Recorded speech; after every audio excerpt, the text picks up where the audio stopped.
Hello, friends of YouTube. Welcome back to Mike Reads the World. Today I'm rounding out my trilogy, my self-created trilogy of 3 books from across the world with 4-letter women's names. Last night I looked at Aura by Carlos Fuentes and Mema by Daniel Mengara from Mexico/Panama and Gabon, respectively. And tonight I'm going to look at Tula by Jurgis Kunčinas, which I had meant to finish last night, but this is by far the most dense and difficult of the 3. And while it definitely is a novella, and in that it is very open to interpretation, it is a long novella, and not just long, but quite dense, and it is told in a stream of consciousness narration. And the closest things I can think of that I have read like this in this project so far are Berlin Alexanderplatz by Alfred Doblin, Owls Do Cry by Janet Frame, and Portrait of an Artist as a Young Man by James Joyce. So yeah, very much stream of consciousness style. Yeah, this one comes from the 90s, which is kind of interesting because I don't know how common that style was around that time.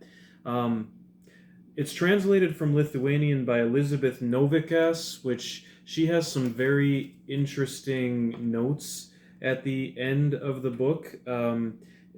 Like the use of ellipses is something that apparently in Lithuanian literature is much more natural, but in English it's kind of translated into a lot of just big, dense blocks of writing, and the sort of use of ellipses would not have translated. So I found that kind of an interesting note about the translation.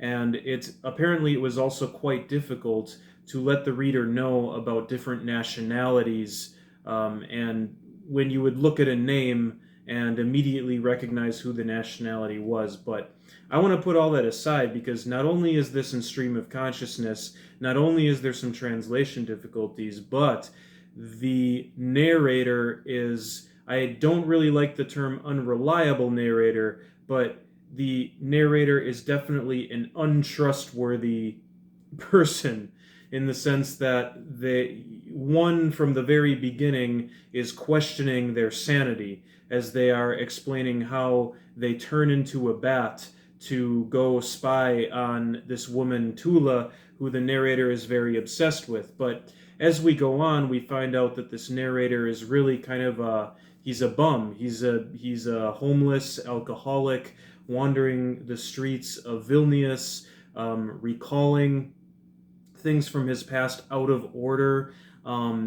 He tells us about, just things at random, the history of certain places in the city, interactions he's had with different people throughout the city. And in the beginning of the book, it all seems very random. You just really can't tell where this is going. And the only thread that seems to connect the book is this woman, Tula, who he had a relationship with at one point that was not particularly long, but had an immense impact on him, and really deep down seems to be the only shining light in his life, in his soul, the only thing he thinks back on with happiness or joy, really the only love in his life. And but it's of course quite a tormented love we can see, because it hasn't worked out, and we know from pretty much the beginning of the story that it hasn't worked out, and we know that she is dead. And much of the story as it unfolds is you're going to have to kind of put pieces of what happened. They're all told kind of out of order, but essentially, what I could gather is the first part of the story, we're getting all these pieces, right? And then at about the halfway point in the story, the narrator is picked up off the street by kind of a homeless police. There's sort of a group of police in Vilnius or Lithuania, I don't know, that is picking up the bums off the street and, putting them in a kind of, well, they send him to they intern him in a kind of detox clinic. And then things don't go very well at this detox clinic, and then he ends up in more of like a type of prison or asylum. And this is at this point at this was the halfway point that last night I said, okay, now I'm going to hopefully finish the book and then do it tonight.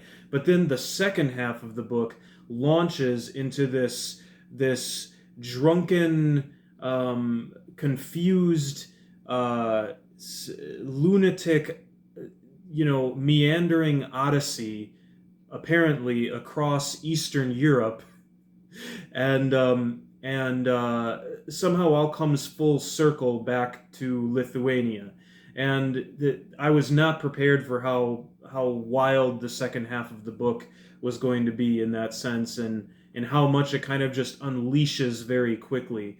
And I'm not going to necessarily spoil the ending, but that was kind of my short version. I'm just going to say one thing about the ending. So if this book sounds interesting to you already, I would say maybe just go for it. But I will say I was just expecting some sort of twist at the end, or something that would not necessarily clarify things for me, but put things in a context where I would immediately want to reread this book and start trying to put things in order again. And that didn't really happen. I kind of left the end of the book just as sort of confused about the events and what they meant as ever. But I think that is actually kind of the point.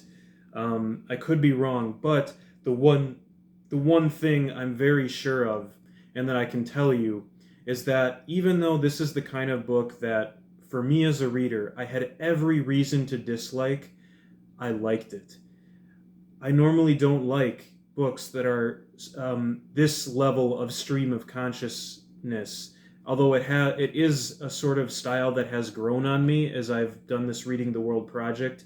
I used to find it a big turnoff, but it's grown on me. And so it's stream of consciousness. It's a narrator who is really kind of a very cynical, reckless, sad human being wallowing in their own misery, and yet something about his love for Tula, his recalling of Tula, his longing for Tula, this woman that the book manages to make her from the beginning, through the poetic language, through the symbolic, the sadness of the narrator. There was a chord in this book, a chord of sympathy that I could strike with, and I don't know. Maybe it's the shadow self, the sad, washed up drunkard shadow self inside me that I could relate to. I'm not really like that in real life, obviously, but just there was something about this sort of sadness and desperate love that could never be fulfilled that struck a chord. And despite the narrator telling us about, how he basically wastes his life, his escapades with different women that aren't the woman he really loves, and his failures to consolidate this love with this woman. In fact, both of them, I think, I left the book feeling like both Tula and the narrator had a deep love for each other, but both of them kind of failed to see that or culminate that in something. And I suppose that's my interpretation. There is because of the narrator turning into a bat in a few different spots in the book and visiting Tula, and the symbol of the bat. It does make one wonder: is there something psychological about this book? Is there something I'm missing? Is there some sort of like it's all in his head kind of thing? Is Tula even real? There is a little bit of that in my mind that maybe I missed that, or maybe there was something in here about it, but it wasn't like like say the book I read for Bosnia, Catch the Rabbit, where at the end of the book you know something is going on and you want to go back to the beginning of the book and reread it immediately. This one was a little bit more, yeah, left open ended, um, in kind of the same way that Aura was, but of course it's a much more dense book than Aura by Carlos Fuentes, and much more, I'd say, unintelligible at first, just because of the way it's told. But I think Jurgis uh, Kunčinas, if that's how you pronounce the author's name, I think he accomplishes something really excellent in this book as well, in a literary sense that does actually come across in translation, whether it's intentional or not, and that is this sort of the narration shifts with the state of mind of the narrator. So when he's drunk or talking about a sort of drunken moment, when he's really in the depths of alcoholism, the narration really seems to fit that state of mind, very chaotic. And then when there's parts of the book where he gets sober, when he's in the detox clinic, when he's in prison and he works at the prison library, for example. And I don't know if it's exactly a prison, but yeah, some sort of internment center. And so and then the narration becomes quite a bit clearer. And then when he's thinking of Tula, and this is the most beautiful thing, when he's thinking of Tula, there is a poetic clarity to the writing that no other parts of the book have.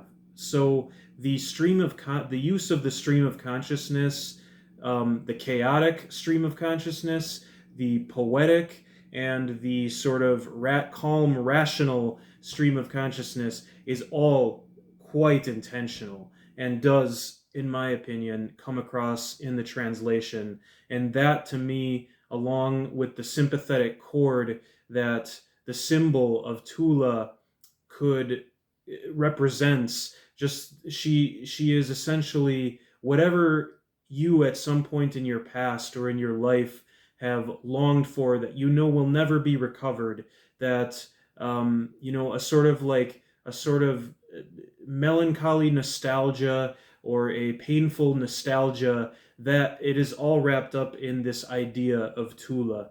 And I think that plus the narration, the intentional stream of consciousness narration is what makes this book rise above qualities about it that I would normally dislike in other books. So I applaud it greatly for that, and think that for some people who really like the stream of consciousness style, this could be a favorite book. And it's one that indeed I may return to in the future and may find something that resonates with me even more powerfully.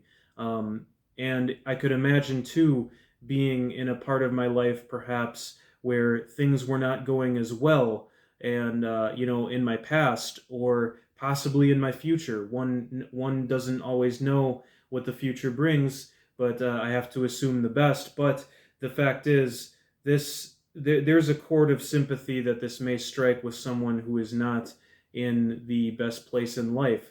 I don't know if it would have the power to help them, but certainly for them to relate to. And finally, I would say that once again, I've mentioned the video game Disco Elysium multiple times throughout this Reading the World project, because I think it's one of the greatest narrative games ever created for people who like sort of literature. I think they practically achieved an interactive literary experience with that game in a way that I haven't experienced with any other. Disco Elysium, this book, more so than any other, and there's some that have really reminded me of that game, but this one really reminds me of that game in many ways. In with the multiple voices kind of in the head of the main character, there's a lot of just the struggle with alcoholism, the sort of unreliable memory about what happened, the longing for something that happened in the past, and you're kind of trying to uncover what that is. There are really a lot of similarities, but it doesn't quite have the whole detective um, uh, murder mystery thing, or maybe it does. The way it ends makes me think that on a reread I might want to pay more attention and think that maybe there is a kind of murder mystery in this book. I'm not really sure. I would love to have a discussion with someone who has really analyzed and really read this book multiple times. It's a lot like Auto da Fe by Elias Canetti. It's almost the definition of a reread book if you really want to put the pieces together and understand it. So that is my review of Tula. There's more I could talk about. The impressions of Vilnius, the urban descriptions of the city and how the city contains memory, the built environment. It's not just the built environment, but an environment of memory is really on display in this book. There's really a lot of things I could discuss, but I'm gonna stop there and just recommend it. It's one of those, it's a dark, dense, I would even say somewhat depressing book, and not an easy one to unpack. And much of it may be this is one of those books that reads you as much as you read it, and what you find in it may reflect more about the reader than the author. So, with that, Tula by Jurgis Kunčinas. I hope I have done it justice. One to come back to, and we'll see you next time on Mike Reads the World. Thanks. Bye.